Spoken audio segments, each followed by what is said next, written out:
History That Doesn't Suck is a bi-weekly podcast delivering a legit, seriously researched, hard-hitting survey of American history through entertaining stories. If you'd like to support HTDS or enjoy bonus content, please consider giving at patreon.com/history that doesn't suck.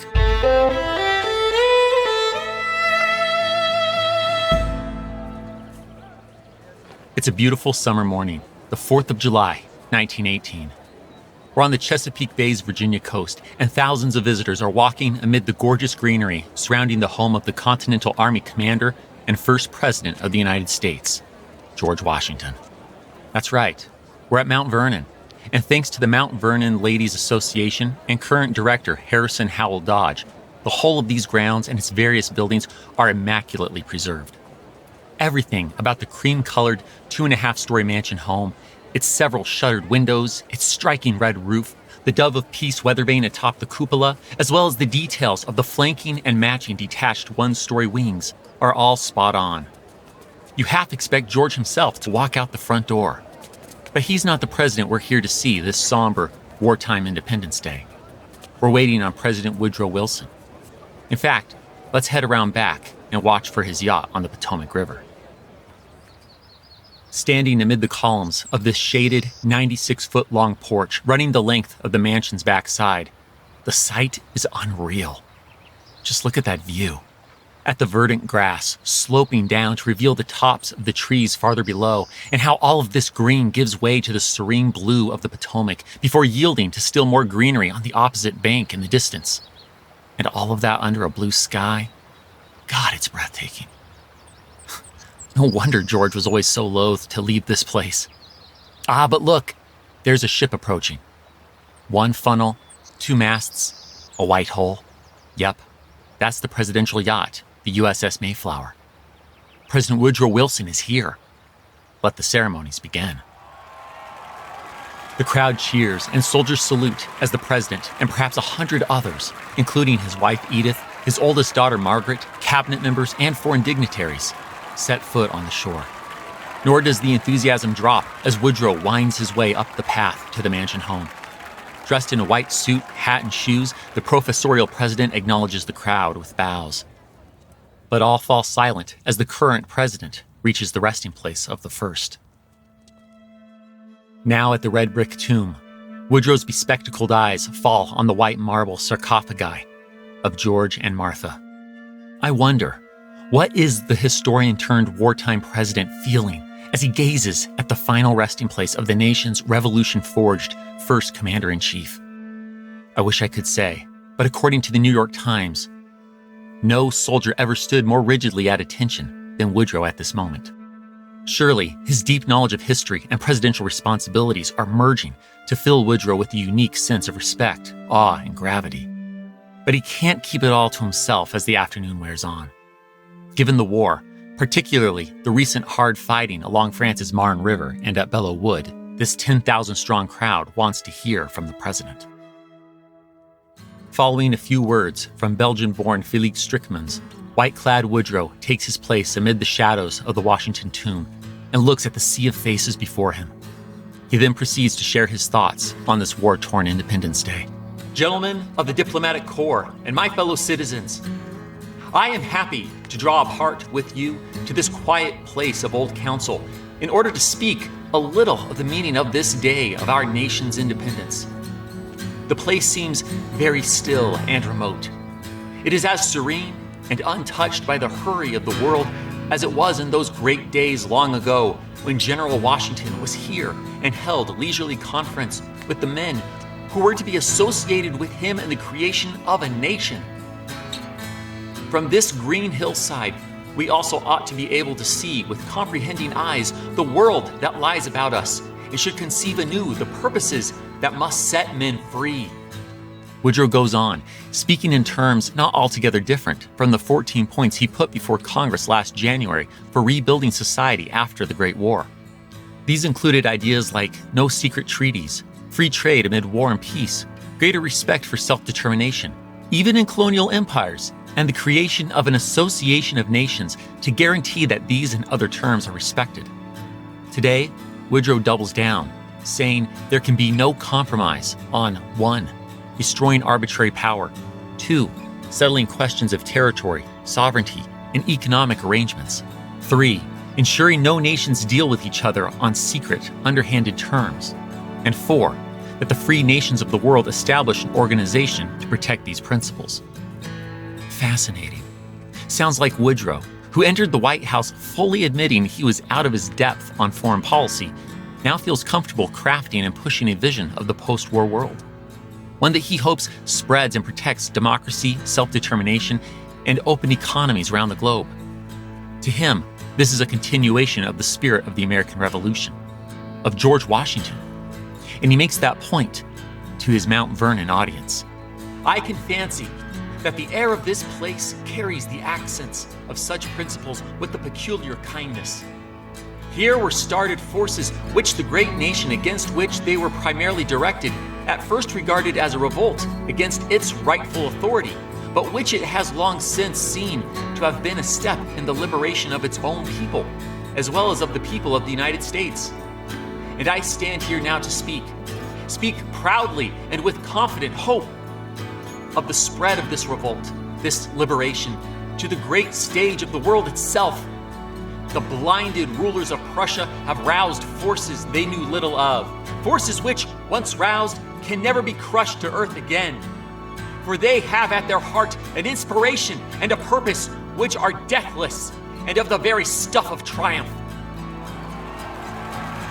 The speech has a deep impact on all present, including the newly naturalized American citizen John McCormick, aka the Irish tenor, who pours his patriotism-filled soul out as he belts an incredible rendition of the Star-Spangled Banner. Citizens and soldiers alike depart ready to carry on this war in the name of democracy and self-determination, and in the days ahead, newspapers far and wide will hail Woodrow's words as historic. It seems the professorial president has done a fine job shoring up support for the war at home. But 4,000 miles to the east, making plans for life after the war may feel a bit premature.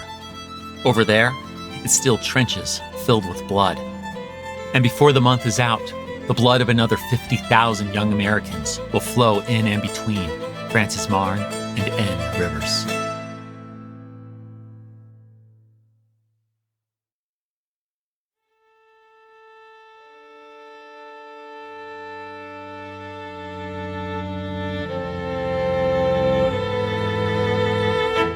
Welcome to History That Doesn't Suck. I'm your professor, Greg Jackson, and I'd like to tell you a story.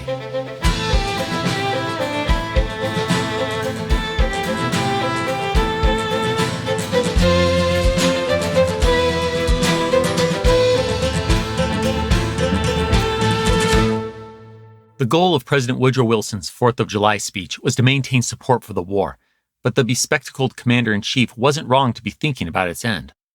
By July 1918, the United States has already tipped the scales irrevocably. Or, as Emeritus Professor David Woodward puts it, quote, in retrospect, it is clear that the war was now unwinnable for Germany, as the American presence rapidly grew in Europe. Close quote. Now, no one living through these events, the president included, can see that fully as they struggle on through the fog of war.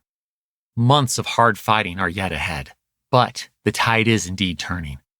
We'll see that in this very episode. Today, we bear witness as the German spring offensive comes to an end and the Allies answer with a counteroffensive of their own.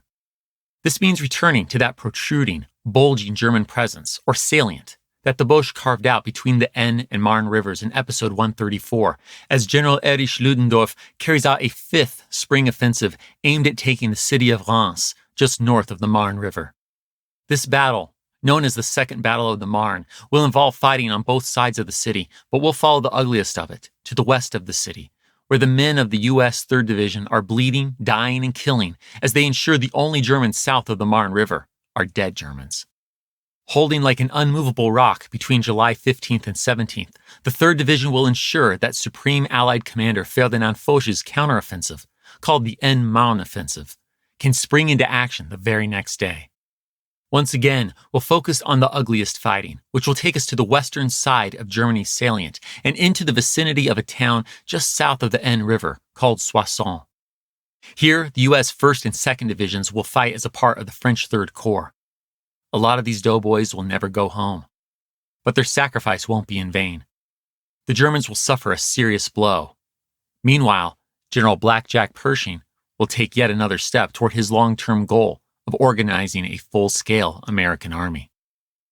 So, ready to see the momentum of the Great War shift? I am. So let's leave Woodrow Wilson here on the East Coast with his deep thoughts about the post-war world and steam across the Atlantic to rejoin the Doughboys in Europe.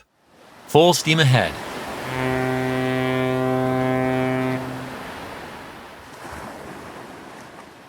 Germany's prospects are souring here in France as we enter July 1918, and fairly quickly. Let's recall that just last March, the Kaiser's imperial mustache-wearing commanders, the towering 6'6", level-headed Field Marshal Paul von Hindenburg and his brilliant chief of staff, Erich Luddendorf, were filled with hope. Russia's exit from the war had just made 750,000 seasoned troops available for a spring offensive on the Western Front. Yet, as we know from episodes 133 and 134, the first two operations terrified but didn't break the British in Flanders. The third operation farther south started as a diversion meant to keep the French from helping the Brits, but it went so well that Erich thought he saw a path to Paris.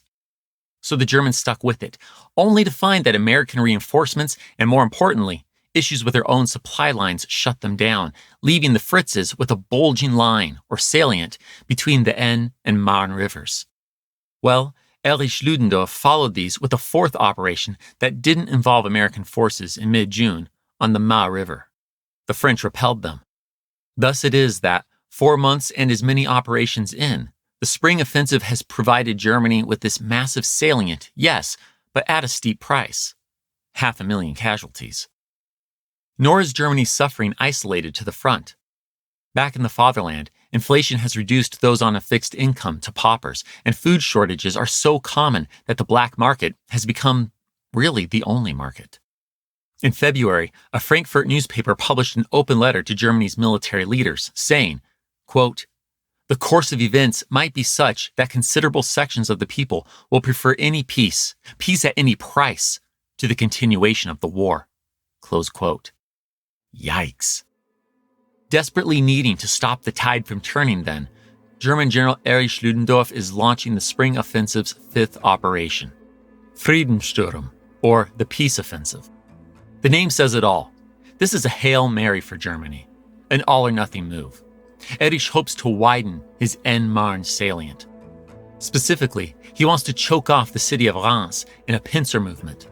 The German 1st and 3rd armies will strike east of Reims, while the 7th strikes to its west. Paralleling his original plan in the Spring Offensive's 3rd operation last May, Erich hopes that the Allies will overcommit troops to defend this city just north of the Marne River, thus giving him the edge needed to break the Brits up north. This brilliant tactician has come up with the perfect time to attack as well. 12:10 a.m., July 15th. Striking a mere 10 minutes after the end of France's July 14th national holiday, Bastille Day, he hopes to catch the French distracted, if not drunk, as he launches this second battle of the Marne. There's just one problem. The French are learning all about Erich Luddendorf's plan, thanks to talkative German deserters and POWs. There are so many details we could get lost in at the Second Battle of the Marne. For instance, we have high-level drama as Britain's Prime Minister, David Lloyd George, clearly not fully aware of the intel, throws a minor fit over Supreme Allied Commander Ferdinand Foch, sending far more American divisions to support French rather than British lines. We also have Americans fighting on both sides of Reims. And as all of this goes on, Ferdinand is refusing to allow the German attack to derail his own preparations for an offensive. But as I said earlier, we're zeroing in on one of the ugliest fights. One waged by the U.S. 3rd Division as it fights in French General Jean-Marie Degout's 6th Army west of the city, along the Marne River. A bit of tension exists between Jean-Marie Degout and the U.S. 3rd's commander, Major General Joseph Dickman. They have different views on how the Doughboys should defend their mile-and-a-half stretch of the Marne River. The old Frenchman wants the Americans there in force, 1 foot in the water, so to speak, ready to pick off Germans in boats or on pontoon bridges. But Joseph thinks that's stupid. This is the gateway to the Surmelin Valley. There are hills on the Americans' left and right. As such, Joseph would prefer to put a few men on the bank, but with the intention of using an elastic defense. That means these forces will eventually fall back, luring the Germans in so that their fellow doughboys up in the hills can then shoot the foe from above. It's the same strategy that French General Henri Gouraud is using on the east side of Reims, and more than that, Joseph Dickman's officers on the ground, Colonel Billy Butts of the 30th Infantry and Colonel Ulysses Grant McAlexander of the 38th Infantry, both prefer an elastic defense as well. So sorry, Jean-Marie, but the Americans are, once again, going to do things their own way. Especially that larger-than-life colonel with a big name to live up to, Ulysses Grant McAlexander. He's more than ready for the Germans to come. It's a hot afternoon, July 14th, 1918. Soldiers of the 38th Infantry's G Company are diligently guarding their position on the Marne's south bank, just where the river meets the Surmelin Valley, when they see their square-jawed, mustachioed colonel approaching. Colonel Ulysses Grant McAlexander. He looks at the 9-foot-tall railroad bank between them and the Marne. It's the only thing protecting G Company from the Germans on the other side of the river. And yet, the colonel now begins to scramble up its sloping side. Has he gone mad? A concerned sentry finds the courage to confront his colonel. "Sir, my orders are not to allow anyone to expose himself over this line. You'll draw fire there." Already at the top, Ulysses peers out across the railroad bank and Marne River. He takes in the wooded ridge and village of Mézy, protected by the U.S. 30th Infantry to the west, and the far taller Moulin Ridge held by the French 125th Division to the east. This perspective further assures Ulysses that they're right to keep more men in the hills and pay little more than lip service to French General Jean-Marie de Goutt's thinking. Sliding back down, the fearless colonel finally answers his mindful sentry. "Under the head of military necessity, I think we may change your orders so far as my observations are concerned." Later that day, Ulysses takes note of Captain Jesse Woolridge's Springfield .30 caliber rifle with a telescopic sight. A man of action, the colonel grabs the firearm, turns to the fit, bespectacled captain, and says, "I want to bowl a couple of them over myself. Let's see how close we can get." He and the captain wiggle their way through some shrubbery in H Company's position. Now laying a mere 70 yards from the German line, Ulysses fires at anything that moves. Jesse isn't a fan of this sniper mission, but it is consistent with what this brash commander said earlier. Don't let anything show itself on the other side and live. Ulysses empties 2 clips in his failed efforts to shoot one of the Fritzes. As the sun sets that evening, Ulysses takes a final look at his men around the railway embankment. He knows the Germans are coming, that within hours their artillery will make sand and men fly, that gray-clad troops will then splash into the Marne, intent upon killing them. But having studied the terrain, the ever so appropriately named Colonel Ulysses Grant McAlexander is undaunted. Captain Jesse Woolridge will never forget how, at this moment, Ulysses squares his shoulders, sets his jaw, and unflinchingly looks at the doughboys as he declares, "Let 'em come." Putting their excellent intel to use, the Allies' guns on the Marne beat the Germans to the punch, opening fire shortly before midnight. This doesn't stop the German attack from coming, though. G Company commander Captain Jesse Woolridge will later recall in vivid words how the Germans seemingly accept Colonel Ulysses Grant McAlexander's invitation as their guns answer in kind shortly after 12 a.m. on July 15th. To quote him, "Out of a night as black as the mouth of hell, they came.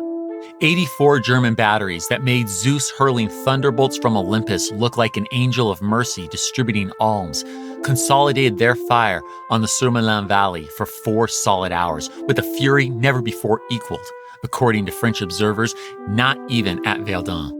Close quote. At 3:30 a.m., the Boche bombardment becomes a rolling bombardment, providing cover for gray-clad engineers and boats to create a pontoon bridge across the 150-foot-wide, 15-foot-deep Marne River. Rifles from the 38th Infantry's 4 companies on the shore crack and flash in the still black morning. Young Germans splash into the river, dead. But the Yanks can't hold them back forever. German bullets, stick grenades, and more bring the work of death to the doughboys as well. As the morning passes, the Fritzes gain a foothold on the Marne south shore. The fighting turns brutal. Stationed right in front of the German pontoon bridge, every single man in G Company's most forward platoon is either killed or wounded. Behind them, Lieutenant Mercer M. Phillips is in the middle of having a head wound bandaged when a German officer leaps out. Mercer immediately grabs a rifle and runs a bayonet through his attacker 5 separate times. But as the punctured, bleeding German falls, he squeezes off a shot with his last breath. The bullet rips through the lieutenant's skull, showering his brains on the shore. Neither man survives. Captain Jesse Woolridge's G Company is getting hammered, and yet his men never break. Indeed, they bloody the Germans every bit in equal part, and when the Fritzes take the small village of Mézy from the 30th Infantry on his left, this young captain will step into the leadership void, rallying men of the 30th to retake the village while capturing hundreds of Germans before the day is through. In short, G and H companies will not let their regiments left break. But what about the 38th Infantry's right, held by E and F companies? Well, let's find out. It's now just before dawn, July 15th, 1918. After hours of bombardment, the Germans have crossed the Marne River. Holding the regiment's far right, F Company's Doughboys unleash rifle and machine gun fire on the river-crossing foe. Meanwhile, their clean-shaven, square-jawed commander, Captain T.C. Reed, squints at the sight of soldiers coming from the 125th French Division's position to his company's right. But is it the gray-clad Boche? Or is it the blue-clad French retreating from the village of Verdun in the high ground of Moulin Ridge? The morning's barely dawning light isn't sufficient to tell. Not until the stick grenades start flying, that is. Guns crack and grenades explode as Germans charge at the American lines. But the Doughboys are holding. Expecting the French not to hold their ground, Colonel Ulysses Grant McAlexander had F Company dig trenches facing the French lines. Thank God for the colonel's distrust of his own allies.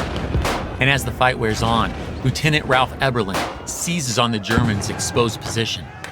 With fixed bayonets, he leads his men over the top, charging straight at their flagging foe, giving them chase back toward Verdun.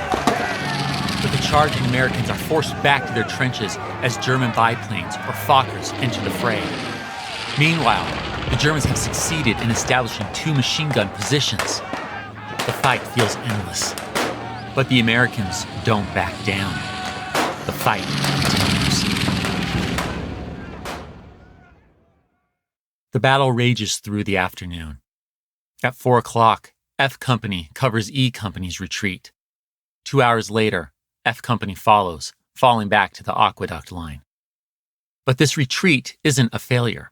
It's all part of the elastic defense envisioned by General Joseph Dickman and brilliantly executed by his colonels, especially Ulysses Grant Alexander of the 38th Infantry. As the 4 companies of his 2nd Battalion fall back from the shore, Ulysses' 1st and 3rd Battalions join them in striking from the Surmelin Valley's heights, from the woods known as Bois d'Aigremont on the left and from Moulin Ridge on the right. They slaughter the Fritzes on the valley floor. The Germans have no choice but to retreat. This is largely the case to the east of Reims as well, where General Henri Gouraud's French Fourth Army is likewise succeeding with an elastic defense.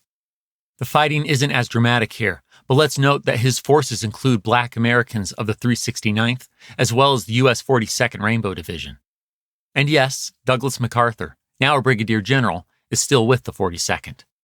He earned his 2nd Silver Star today. While the fighting will continue through July 17th, German leaders know by the 16th that this is over. When asked if he wants to continue the attack, General Erich Luddendorf says no because "we would risk very heavy losses." Understatement of the year. German casualties aren't recorded, but German Lieutenant Kurt Hesse of the 5th Grenadier Regiment, who fought against the 3rd Division, puts his estimate at 60% of their forces, including over 1,000 prisoners. He also describes the Yankees as ferocious. "Never have I seen so many dead men. Never such frightful battle scenes. The American has nerve. A savage roughness.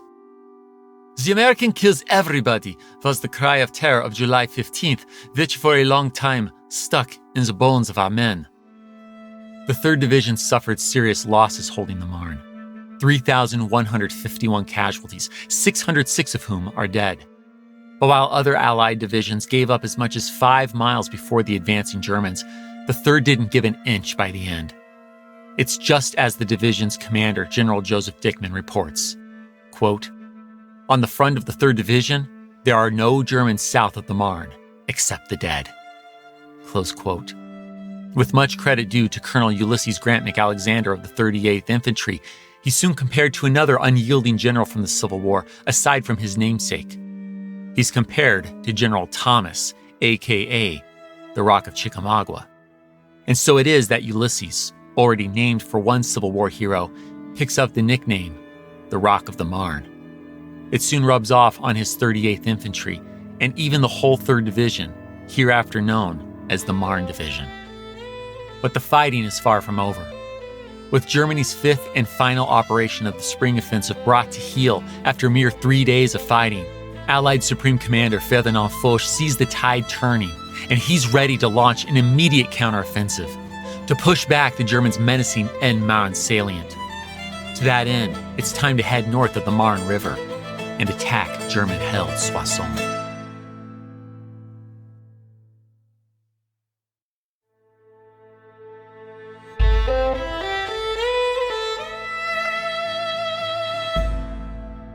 I trust you recall from episode 134 that it was about a month back, on June 23, 1918, that the American Expeditionary Forces commander, Blackjack Pershing, suggested hitting the Germans on the western side of their massive south-facing salient, just south of Soissons.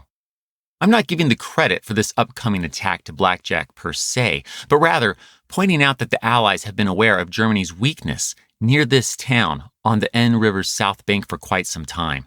And our mustachioed Supreme Allied Commander, Ferdinand Foch, is ready to take advantage of that weakness. But before we launch this massive Allied assault, right on the heels of Germany's failure at the Marne, let me give you a bit of background. Ferdinand took quite a gamble moving forward with his plan to counterattack at Soissons. The intelligence about Germany's 5th spring offensive operation, Friedenssturm, came in right in the midst of his own preparations. French commander Philippe Pétain wanted Ferdinand to respond by sending more forces to Reims, yet the aggressive Supreme Commander said no. He trusted those forces already there to hold the Germans back, while other Allied troops continued to gather in Champagne for the counteroffensive.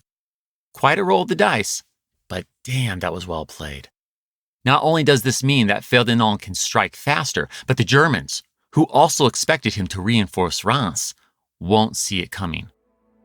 But as Ferdinand assembles the French 5th, 6th, 9th, and 10th armies to hit the salient on all sides, the Americans are having a hard go of it in terms of organization and communication. See, Blackjack has just begun organizing his divisions into corps, a crucial step in turning the American Expeditionary Force into an autonomous army. But alas, only the 1st Corps, under Major General Hunter Liggett, presently in the Belleau Wood area, is ready to function as such. 3rd Corps Commander Major General Robert Lee Bullard feels his Doughboys need more time. Thus, while the U.S. 1st Corps plugs in as a singular unit of the French 6th Army, the U.S. 3rd Corps, currently consisting of the Big Red 1 and the 2nd Division, are going to Soissons as elements of the French 10th Army's 20th Corps. And since they will see the worst of this counterattack, we'll stick with these 2 American divisions for now. While it might sound like closer French supervision will make life easier for the U.S. 1st and 2nd Divisions, that isn't what James Harbord is finding. See, Blackjack only promoted this former commander of the 4th Marines to command the whole 2nd U.S. Division a few days ago, and presently, the division's forces are scattered across the N Department. Okay, that's fine, but then the other shoe drops over dinner with several French officers on Tuesday, July 16th. That's when the French 20th Corps commander, Pierre-Émile Berdula, lets James know that his 2nd Division will be a part of the secret attack at Soissons on the morning of the 18th. In just 30 hours. James is astounded. How is he supposed to organize his scattered forces or prepare a battle plan? When he poses such questions to his French colleagues, they merely shrug while saying, "C'est la guerre, c'est la guerre," or "that's war." Some French officers then offer to help him make his battle plans, but that only makes the American general fume all the more. He politely declines them with a less than sincere smile. Working with the same 2nd Division Chief of Staff that proclaimed they would hold in Episode 134, Colonel Preston Brown, General James Harbord prepares a battle plan with a mere 24 hours to H hour, that is, the time of attack, 4:35 a.m. on July 18th. Such brief prep time means the 2nd Division will enter the battle without grenades, mortars, or machine guns. This will be an old-school infantry attack, apart from the support of French tanks. Not that most of these soldiers have ever seen, let alone trained, with tanks. Facing rain, mud, and 2 near-sleepless nights of marching in the dark, the 2nd Division makes a superhuman effort to reach their assigned position by H hour. Often, they aren't even sure where to go. James Harbord says of his men that, quote, "They had no maps, no guides. They were not told where to go and could only follow the instinct of the American soldier." Close quote. One battalion literally runs the last mile, but they make it, breathlessly, to the battle line. So finally, it's time to carry out this secret counteroffensive. It's so secret, in fact, that many going into battle aren't even aware of the details. It's early in the pre-dawn morning, July 18th, 1918. French Lieutenant Charles-Maurice Chenu isn't new to war, but as he and his cramped crew roll forward in his Schneider CA-1 tank, he's in awe at the sheer mass of men and artillery now pressing their way through the muddy, rain-softened forest roads to participate in this attack on Soissons. He drives forward in the midst of brown-clad Americans, the Doughboys of the Big Red One. Charles-Maurice is operating one of the 27 Schneider tanks accompanying this specific division into battle. It's now 4:20 a.m. Charles-Maurice looks at his watch, confused. The attack begins in 15 minutes, so why isn't the artillery firing? Something must be wrong. He goes looking for his captain to point out this apparent critical error. "There's been a mistake. Each hour is in 5 minutes, and we haven't fired a single shell." His captain responds, "We've changed our method. Today, everything is by surprise. We will only break our cover when we attack." Charles' face is covered in skepticism. He presses, "The artillery isn't doing anything more." The captain hesitates as he answers cryptically, "No, they'll manage." Charles walks away, still confused and still in doubt.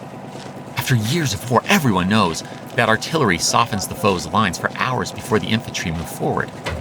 But what more can he do? He climbs back in his tank. 4:35 a.m. The sound of 2 shots echoes through the air. That is indeed the signal to attack. But again, no artillery. This can't be real, right? And that's when the lieutenant and his tank crew get the shock of their lives. Suddenly, the artillery roars to life, spitting flames and shells right next to them. Somewhere outside, the crew hears a voice yell, "Forward! Forward!" And with that, the Allied assault on German-held Soissons has begun. Lieutenant Charles-Maurice Chenu's confusion is more than understandable. As we know from past episodes, it is military doctrine at this point of the war that artillery always precedes an attack. But this time, the Allies are hoping that surprising the Germans on their salient's weakest side will more than offset the lack of artillery barrage. Besides, they aren't skipping the big guns altogether. We heard the artillery fire up and give Charles-Maurice's poor tank crew the surprise of their lives. The Allies are just skipping straight to the rolling barrage as the troops advance. The French 20th Corps is right there at the front, striking Soissons from the west, though there's little French about this corps strike. The front line consists of 3 divisions, and 2 are the American divisions that we've been following, the Big Red One on the corps' left, and the ever-so-rushed 2nd Division on the right. The 1st Moroccan Division is between them in the center. With men hailing from Senegal, Asia, Spain, and still other corners of the globe, including veterans of the French Foreign Legion, the 1st Moroccan isn't exactly what you might expect either. But these yellow uniformed soldiers with crescent moons on their helmets are fierce warriors. Many doughboys of the Big Red One will later say that the men of the 1st Moroccan are the ones who truly taught them how to fight. The initial advance on the morning of July 18th goes well. The 26th Regiment of the Big Red One advances a full mile and completes its first objective with little loss or resistance.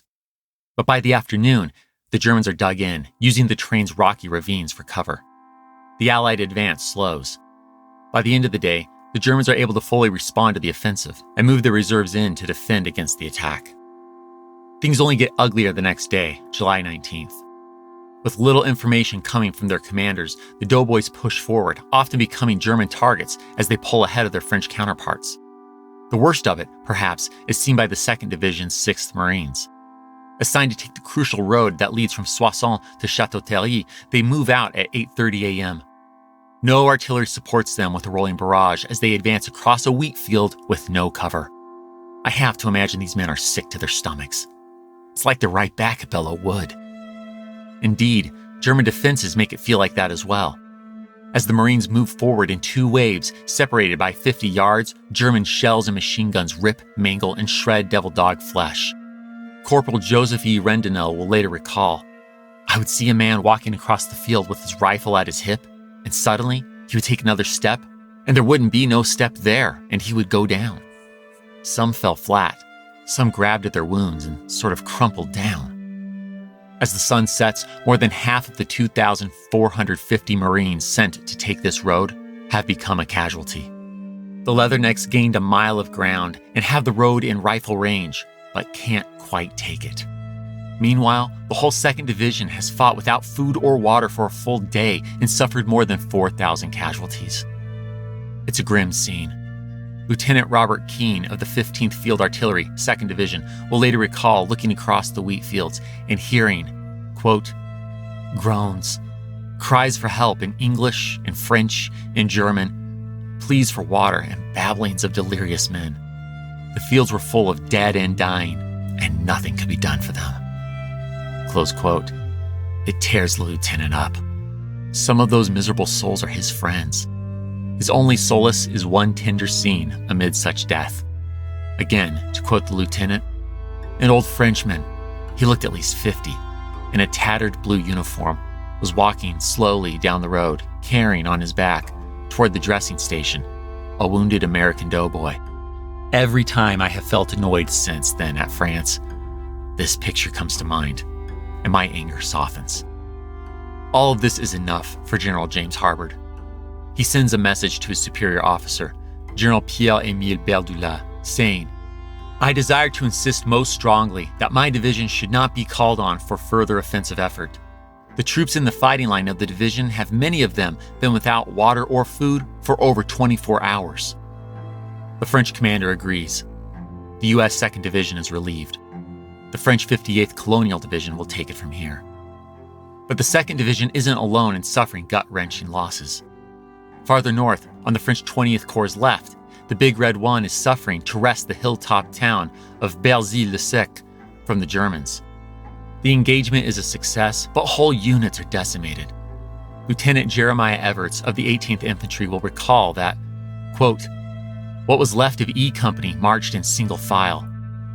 I was more tired than I have ever been. Close quote. Taking this small village perched above the Soissons-Château-Thierry road and a local railway cost the Big Red One 7,083 infantrymen and 234 officers. But with the fight mostly over, intelligence officer Lieutenant Shipley Thomas of the 26th Infantry Regiment places a call to the Big Red One's headquarters so he can make his report to the division adjutant. But to his surprise, that's not who answers. It's the afternoon of July 22nd, 1918.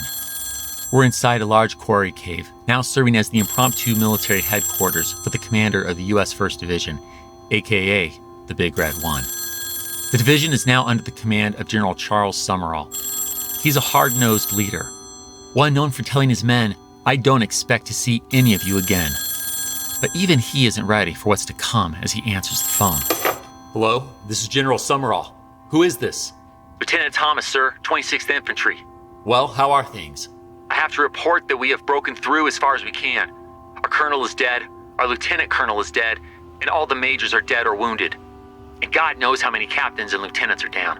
The situation with the men is just as bad. Dear God, Thomas. Who's commanding the regiment?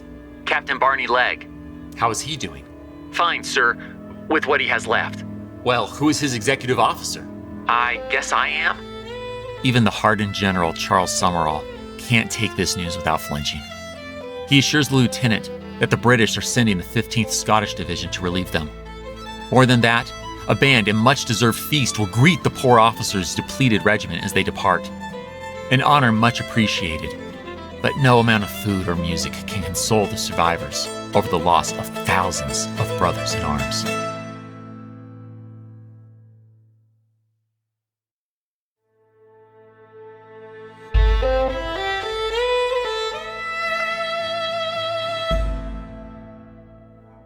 The deadly days of July 18th through the 22nd, 1918, left the fields and hills around Soissons littered with the bodies of the dead.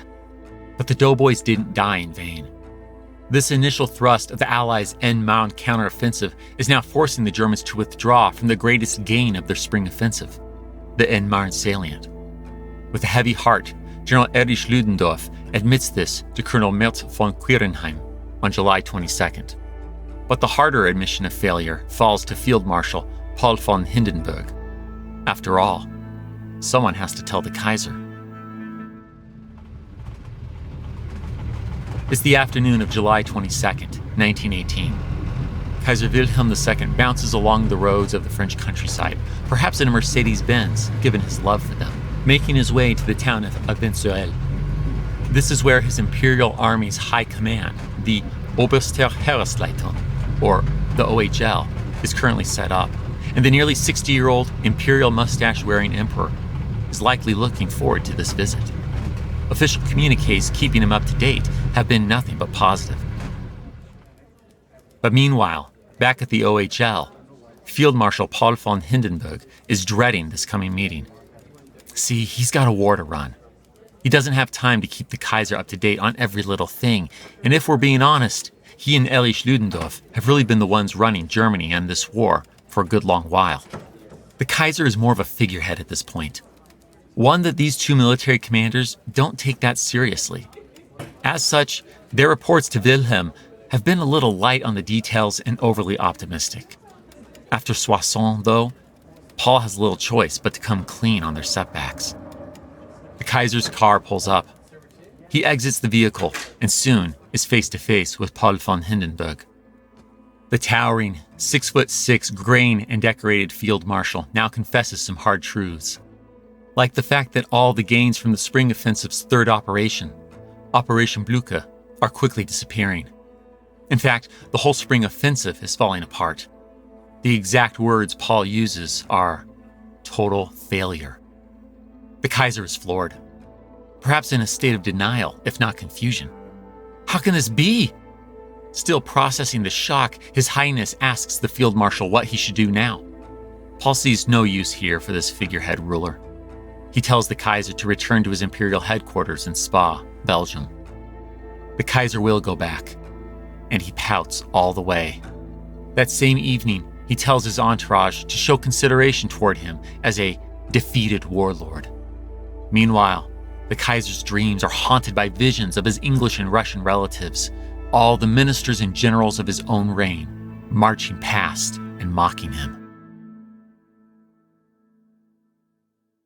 But even as the Germans fall back, that doesn't mean the end of the war, or even the Aisne and Marne counteroffensive for that matter. After all, the Imperial German Army still holds Belgium and large stretches of northeastern France, and withdrawing from the Aisne and Marne salient is hardly tantamount to losing all of that turf. Erich Luddendorf understands that he faces retreat, but he won't admit defeat. Not yet. He tells the foreign minister, Admiral Paul von Hintze, 5 times I have had to move troops back during this world war, but in the end I beat the enemy. Why shouldn't this happen a 6th time? Yes, the Aisne and Marne offensive will go on. More blood will be spilt, and not just to the west of Soissons. Indeed, while the U.S. 1st and 2nd participated in the biggest push of this offensive, there are 9 American divisions in total hitting the Germans here. In the center of the German south-facing salient are the forces of America's first fully functional corps, General Hunter Liggett's 1st Corps. This includes the 26th Yankee Division, which over the course of July has suffered more than 5,000 casualties. As the battle goes on, these weary New Englanders are relieved by the 42nd Rainbow Division. This includes Brigadier General Douglas MacArthur's 84th Brigade, which on July 26th carries out an attack on Red Cross Farm. German machine guns tear through his men. The Doughboys adapt, spreading out, as Douglas will later recall. We reverted to tactics I had seen so often in the Indian Wars of my frontier days. Crawling forward in 2s and 3s against each stubborn nest of enemy guns, we closed in with the bayonet and the hand grenade. It was savage, and there was no quarter asked or given. They take the farm, but at the cost of 1,000 casualties. Hard fighting will continue into early August, and Americans played their role in this offensive to the end. While there are always exceptions, many of the Doughboys fight with courage. The same can be said of their leaders. That intrepid, daring general, Douglas MacArthur, takes so many risks that he earns his 3rd and 4th Silver Star here within a matter of days. But alas, the rookie status of these American troops is still all too evident. They fail to make proper use of cover, hold their lines too rigidly, and otherwise fail to see when a risk is worth taking or just flat-out suicide. The loss is heart-wrenching. Perhaps no one better expresses this mixture of courage and experience in slaughter than French General Albert Dougan does while speaking through tears to U.S. First Corps Commander Hunter Liggett at Soissons. "I weep for the families and sweethearts of these Americans. See how they go into battle as we did in 1914. My division, the flower of the French army, no longer could keep up with them." The Aisne Marne counteroffensive, sometimes classified as the last phase of the Second Battle of the Marne, will end on August 6th. The Allies will take the town of Thiem as the Germans withdraw, giving up the last remnant of their Aisne Marne salient. Between the failure of Operation Friedenssturm and the Allied counteroffensive, Germany is looking at roughly 170,000 casualties. Added to the casualties of its first 4 operations, the German spring offensive has cost the Second Reich nearly the equivalent of the entire 750,000 troops that went west after Russia quit the war. Many of these were elite troops, men whose skill and experience are irreplaceable at this point. Now, the spring offensive has killed or mangled about as many Allied troops, including 50,000 Americans in this last counteroffensive alone, but the Germans have lost numerical superiority. And still worse for the Second Reich is the United States' growing presence. By late July 1918, the American Expeditionary Force boasts about 1.2 million men. While all the other armies are incapable of increasing their numbers, another 250,000 doughboys are landing on France's shores every month. The tide has turned indeed. Germany is losing. But losing is not the same as lost. Thus, as the Aisne Marne counteroffensive plays out, Allied leaders must ask themselves, what's next? They've got Germany against the ropes. How do they keep that momentum and make the most of it? Well, Ferdinand Foch has an idea. It's 10:30 in the morning, July 24th, 1918. The Allied commanders, British Field Marshal Sir Douglas Haig, French General Philippe Pétain, and American General Blackjack Pershing, are all chatting and taking their seats inside the stately and elegant 17th century white stone and red brick Château de Bonbon. Located some 25 miles southeast of Paris, at the edge of the town of Melun, this gorgeous chateau, with enormous windows providing mesmerizing views of its lush green gardens, is currently serving as Supreme Allied Commander Ferdinand Foch's headquarters. These national commanders have come here today to meet with him. Ferdinand's chief of staff, General Maxime Weygand, calls their attention. He then proceeds to read the Supreme Commander's proposal. "The Germans have been compelled to throw so many divisions into action that for the first time we have a superiority in reserves. The moment has come to abandon the general defensive attitude forced upon us until now by numerical inferiority and to pass to the offensive." All present delight in hearing what they already know, that the German spring offensive's 5th operation has been repulsed and answered with a counteroffensive. But some faces register a touch of shock as Maxime comes to specific next steps. Ferdinand is calling on the British and French to continue driving the Germans from the Paris-Amiens railway. He also wants the Americans to clear the Paris-Avicourt railroad by reducing the Saint-Mihiel salient. General Maxime Weygand finishes. Ferdinand Foch turns to the assembled military leaders. What do they think? After a moment of uncomfortable silence, Field Marshal Sir Douglas Haig starts. The British Army, entirely disorganized by the events of March and April, is still far from being re-established. General Philippe Pétain gives a similar, cautionary response. The French army, after 4 years of war and the severest trials, is at present worn out, bled white, anemic. Okay, not a great start, if understandable. Sir Douglas Haig and Philippe Pétain are leading years-worn, fatigued armies. But then, we come to the American. Pausing a moment, Blackjack Pershing answers succinctly but boldly. The American army asks nothing better than to fight, but it has not yet been formed. We're back to Blackjack's great mission, turning his AEF into a proper American army. He's let his forces fight under British and French leadership as needed, but still loathes amalgamation and longs for the day when his doughboys fight as a cohesive American army, just as the French and British fight in their own national armies. That hasn't happened yet, and if Ferdinand Foch wants this new offensive, it might do him well to remember his promises. Ferdinand acknowledges the justification of these objections. He knows that the British Army's Tommies and the French Army's Poilus are tired. He insists that he's already thought this through. They can speed or slow the attack as necessary, but should keep their sights on ending and winning this war sometime next year, in 1919, which, with their combined efforts, is possible. And as for Blackjack, yes, after more than a year in France, it's time. This very same day, Blackjack gives the formal order that the U.S. 1st and 3rd Corps, both of which fought at Soissons, come together to form the U.S. First Army. The order will take effect next month, on August 10th. After snapping a photo to memorialize this rare meeting of military minds, the 4 grain commanders go their separate ways. But with no major objections, Sir Douglas Haig and Philippe Pétain both give Ferdinand Foch their approval of his plan in the next 24 hours. As for Blackjack Pershing, he too is a yes. Having finally achieved his heart's desire, a real American army, he could hardly wait to lead his doughboys into battle. But while Blackjack's long insisted that these doughboys can fight on their own, this means they'll no longer have the same support from their French and British allies, who will be more than preoccupied in their own fight at Amiens. Can these Yankees really fight on their own? They'll soon get a chance to prove their effectiveness on the battlefield as they carry out Foch's plan and fight in the coming battle of Saint-Mihiel. History That Doesn't Suck is created and hosted by me, Greg Jackson. Episode researched and written by Greg Jackson and Will King. Initial research and outlining by Darby Glass and Riley Neubauer. Production by Airship. Sound design by Molly Bach.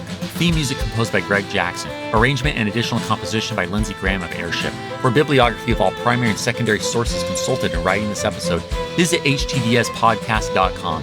HTDS is supported by fans at patreon.com/history that doesn't suck. My gratitude to you kind souls providing funding to help us keep going. Thank you. And a special thanks to our patrons, whose monthly gift puts them at producer status. Art Lang, Ben Kelly, Beth M. Chris Jansen, Bill Thompson, Bob Drazovich, Brad Herman, Brian Goodson, Shannon Stewart, Charles and Shirley Clendenin, Chris Mendoza, Christopher Merchant, Christopher Pullman, Dave Langlanay, David and Holly Cottle, David Aubrey, David DeFazio, Denke, Durante Spencer, Donald Moore, Henry Brunges, James Black, Jamie Lilly, Janie McCreary, Jeffrey Moots, Jennifer Magnolia, Jessica Popick, Joe Dobis, John Frugal Dougal, John Keller, John Oliveros, John Rudlevich, John Schoaf, John Schaefer, Jordan Corbett, Juliana Tabor, Justin M. Spriggs, Karen Bartholomew, Kristen Kenny, Kyle Decker, Lawrence Neubauer, Logan Hilbrand, Mark Ellis, Matthew Mitchell, Melanie Jan, Michael Umbright, Natalie Brewer, Paul Goringer, Rick Brown, Rich Miller, Roberto Asensi, Sarah Trewitt, Sean Peppard, Sharon Thiessen, Sean Baines, Sir Gromit, Sue Lang, Creepy Girl, Thomas Bugg, Thomas Stewart, Tisha Black, and Zach Jackson. Join me in 2 weeks where I'd like to tell you a story.